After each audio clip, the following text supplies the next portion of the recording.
Many BMW owners believe that driving modes are simple switches designed only to change performance or fuel consumption.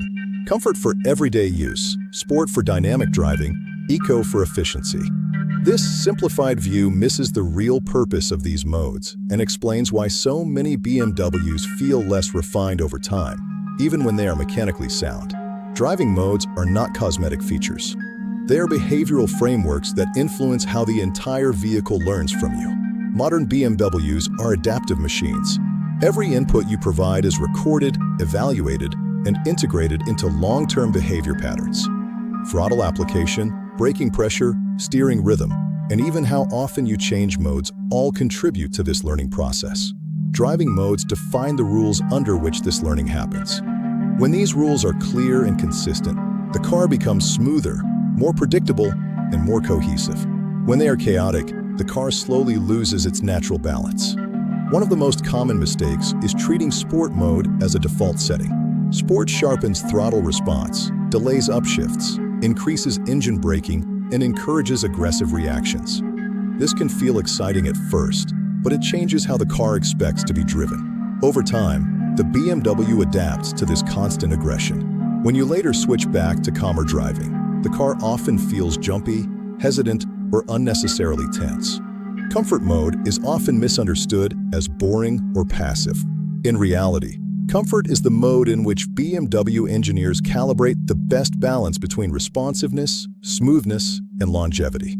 Throttle mapping in comfort is progressive, allowing precise control. Transmission logic prioritizes stability and smooth engagement.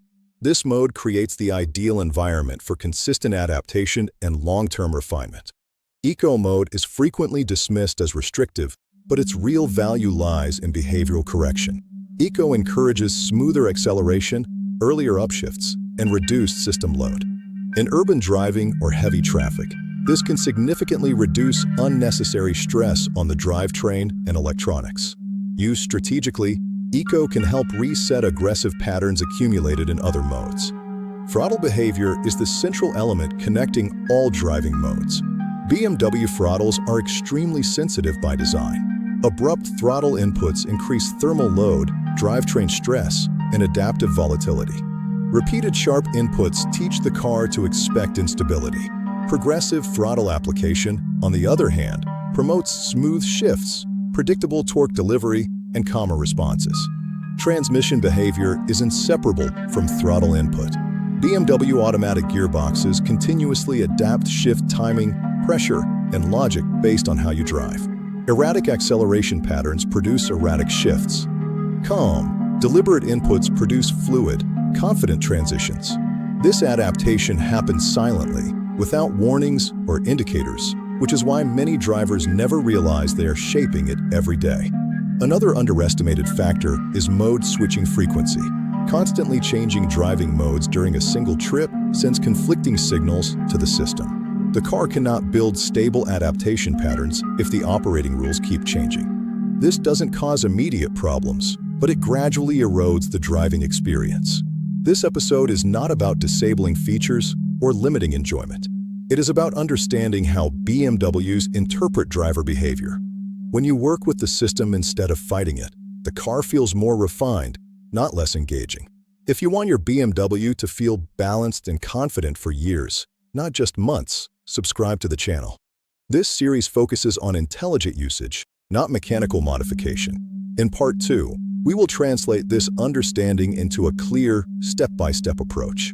You will learn exactly how to use driving modes, throttle, and transmission behavior to guide your BMW toward long-term smoothness and reliability. And at the end, I will share a subtle habit that most BMW drivers overlook, even though it has a powerful impact on how the car ages. Now that you understand how driving modes influence adaptation, it's time to apply that knowledge in a practical way. Everything in this part can be implemented immediately, without tools, without software changes, and without visiting a workshop. Start by selecting a primary driving mode and committing to it. For most drivers, comfort should be the default for daily use. Comfort provides the most stable environment for adaptive systems to learn consistent patterns. Use it for commuting, errands, and normal traffic. This consistency allows the car to refine its responses instead of constantly recalibrating. Sport mode should be used intentionally, not habitually. Activate Sport only when conditions justify it, such as highway merging or spirited driving on open roads. When you do use Sport, drive with controlled inputs rather than constant aggression. Sharp throttle stabs defeat the purpose of precision. After using Sport, return to comfort and allow the car to settle back into calm behavior. Eco mode plays an important supporting role. In congested urban environments, Eco promotes smoother throttle application and earlier upshifts. This reduces drivetrain stress and electrical load. Using Eco periodically can help counterbalance aggressive adaptations built up during faster driving. Throttle control deserves constant attention. Aim for progressive acceleration instead of sudden spikes. Press the throttle smoothly and maintain steady pressure. Avoid unnecessary kickdown unless required for safety or overtaking. These habits teach the transmission to anticipate stability rather than unpredictability. Deceleration matters just as much as acceleration. Abrupt throttle liftoff increases engine braking and can create jerky transitions. Gradual release maintains balance and improves smoothness. This detail alone can significantly change how refined the car feels in everyday driving. In stop-and-go traffic, patience is critical. Allow the car to roll gently when possible. Avoid rapid throttle modulation. Frequent micro-inputs confuse adaptive logic and increase internal stress. Smooth rolling behavior produces smoother gear engagement and calmer responses. Here is the overlooked detail promised earlier. BMW adaptive systems learn timing, not just intensity. How quickly you apply throttle after braking, how long you stay in each mode, and how often you demand immediate response all shape long-term behavior. Calm timing creates calm reactions. Rushed timing creates nervous ones. Consistency over time matters more than any single drive. You don't need to drive slowly or conservatively. You need to drive deliberately. When your inputs align with the car's design philosophy, the entire system operates in harmony. By following these principles, you are not limiting your BMW's performance. You are refining it. You are teaching the car to respond smoothly, predictably, and confidently across years of ownership. In the next episode, we will focus on the engine itself and how everyday usage patterns influence longevity, efficiency, and reliability. Because improving your BMW without a workshop is not about doing more. It's about doing things the right way.